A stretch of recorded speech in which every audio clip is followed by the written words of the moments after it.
안녕하세요. 오늘은 164번째 책을 소개하려고 하는데요. 바로 이 책입니다. 말 잘하는 사람, 말 못하는 사람. 즉 말이 이제 성공을 불러일으킨다라고 하는 그런 이제 책인데요. 사실 이제 저도 말하는 그런 어떻게 보면 직업인데 말하는 거 어떨 때는 이 말을 해놓고도 그 이제 실수한 것이 이렇게 많죠. 또 그 말은 좀 내가 좀 잘했다라고 하는 그런 생각도 듭니다만은 이 말하는 것에 대해서 대한 책들이 사실 이제 저희 서고에서도 뭐 여러 권 있습니다. 그래서 이 대화 사람과의 대화 중에서 성공과 실패를 불러일으킬 수 있다라고 하는 그런 것이죠. 이 책은 이제 두 분이 이제 공저를 했는데요. 피스 어스밴더 로버트 그리고 로버트 트레이즈라고 하는 그분이 이제 같이 이렇게 공저를 했습니다. 미국 사람들은 이렇게 공저하는 그런 그 책들이 뭐 많이 있습니다. 근데 우리나라 사람들은 그렇지 않죠. 물론 있긴 있지만은 미국 사람들과는 그렇게 같지 않은 것 같아요. 그래서 이 합작해서 만든 그런 이 책인데요. 이 책을 저는 이제 어떤 책이든지 그렇습니다만은 서점에 가서 책을 이제 고를 때 지금은 이제 뭐 인터넷에서 많이 삽니다만은 책을 고를 때 서점에 가서 제일 먼저 서문을 보게 됩니다. 그리고 목차를 보게 되죠. 그래서 서문에서 그분이 이제 저자들이 쓴 그 내용의 글을 쭉 읽으면서 이 책은 어떤 내용으로 전개된다. 그래서 이제 자기 마음에 이렇게 들게 되면 구입을 하게 되는데요. 바로 이제 이 책을 우리가 읽는데도 이 서문이 굉장히 도움이 될 거예요. 다 읽어드리지 못하잖아요. 그래서 내용이 이런 내용으로 전개되어 있고 목차 차례에 대해서는 이제 뭐 4부로 되어 있는데요. 그걸 제가 말씀을 드리려고 합니다. 서문에 이제 사람들의 생김새나 성격은 그야말로 다양하지만 화술에 있어서는 크게 두 분류로 나눈다. 말 잘하는 사람과 말 못하는 사람이 그것이다. 자신의 생각이나 의지를 말로 잘 표현하는 사람들을 만나면 왠지 호감이 생기고 믿음이 쌓인다. 반대의 경우 우리는 그 사람에 대해 부정적인 생각을 먼저 갖게 된다. 그렇죠. 말을 잘 못하게 되면 좀 그러잖아요. 부정적 이미지가 생기게 되는 거죠. 말 잘하는 기술 곧 화술은 그 사람의 성공을 좌지우지하기도 할 만큼 중요하다. 화술은 누군가의 의사소통을 하는 것이다. 내가 표현하고 싶은 내용을 전달하고 상대방으로 하여금 동의를 얻어내는 것이다. 사람은 태어나자마자 의사소통을 하기 시작한다. 말을 배우기 전에는 자신이 필요하는 게 무엇인지 표정이나 몸짓 소리로 열심히 표현한다. 그리고 말을 배운 이후에는 죽을 때까지 끊임없이 의사소통을 하며 살아가게 된다. 그런데 의사소통 기술이 변변치 못한 사람은 초라하고 불행한 삶을 살 가능성이 높고 반면에 뛰어난 의사소통 기술을 가진 사람은 의외의 성공을 누릴 수가 있다.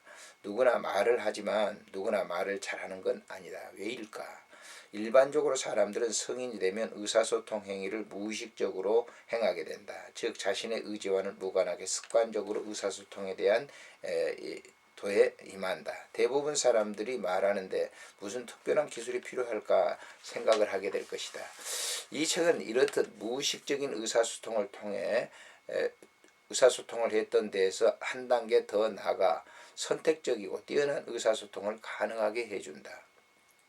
이 책은 우선 대화에도 체계가 있음을 강조한다. 이 체계는 우리 경험에 기반을 둔 것이다. 우리는 개성이 서로 다른 사람들이지만은 커뮤니케이션의 전문가라는 공통점을 갖고 있다. 이 책은 대화 상대가 누구이든 간에 의사소통 행위를 개선시키기 위한 간명하고 실질적인 가이드 역할을 하게 된다. 이 책은 철학이나 인생관에 대해서 논하지 않는다. 오히려 타인과의 대화를 어떻게 개선시키느냐가 이 책의 목적이라고 볼 수가 있다. 거듭 강조하지만 이 책은 경험을 바탕으로 만들어진 대화의 체계를 소개한다. 마케팅, 프레젠테이션, 리더십 등 각종 분야에서 체계적인 접근법이 효과가 있었기 때문에 이 책을 대화의 체계로 이해하는 것도 괜찮다고 생각한다. 우리는 대화가 가장 의미 있는 인간 행동 중에 하나라고 믿는다. 하지만 이러한 대화 역시 성공적으로 수행하려면 어느 정도 대화의 구조를 파악하고 있어야 된다.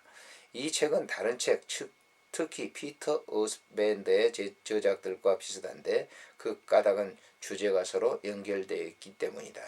이 책은 성공적인 삶을 위한 기술에 관한 책이다. 독자를 뛰어난 화술로 만드는 것이 이 책의 목적이 있다. 그래서 이 책을 봄으로 인해서 이제 독자들이 말을 잘하는 그런 사람들로 세우는데 그 목적이 있다라고 하는 거예요. 차례를 이렇게 보면 4부로 이렇게 나눠져 있습니다. 성공한 사람은 이렇게 말한다. 성공한 사람들이 말을 하는 주로 이렇게 말을 잘하게 되는 그런 용어를 이렇게 하는데요. 차이를 인정한다. 표현하기 좋아하는 사람과의 대화법, 적극적인 사람과의 대화법, 부침성 있는 사람과의 대화법, 분석적인 사람과의 대화법, 직장 상사도 같은 사람이다. 주제에 집중하라. 협조를 이끌어내는 지혜, 더 심한 사람이 승리한다. 공감대를 만들어라. 비판받는 것을 두려워하지 말 것. 뭐든지 잘하는 사람, 잘하는 척 하는 사람. 자신을 마케팅하자. 긍정적인 면을 강조하라. 먼저 마음을 열어라. 해결에 도움되는 상대를 찾아라. 동료는 모든 곳에 있다. 부하 직원과의 대화법, 부정적인 사고에서 벗어나기, 발표하기, 머뭇거리는 사람과 말하려면 아니요 라고 말하고 싶을 때 말이 없는 사람, 말이 많은 사람, 예와 아니요를 분명하게 하라. 이렇게 대화를 하면서 어느 부분을 많이 이렇게 듣고 있다가 끊어야 될 부분을 분명히 제시하면서 그 아니다, 또 옳다, 그렇다라고 하는 것을 분명하게 표현해 주는 거죠. 두 번째는 무언의 의사소통을 믿어라. 무언의 의사소통을 믿어라. 행동 언어를 주시하라. 바디 랭귀지를 말하죠. 의미를 전달하는 사소한 몸짓, 바디 랭귀지를 활용하라. 몸짓은 가장 진실한 표현이다. 눈과 귀를 동시에 활용하라. 눈으로 듣기, 눈으로 대화하는 법, 신체 변화를 주시하라. 좋은 느낌을 만들어라. 어떤 감각기관에 의지하는가. 마음에 남는 말, 단어를 조심스럽게 선택을 해라.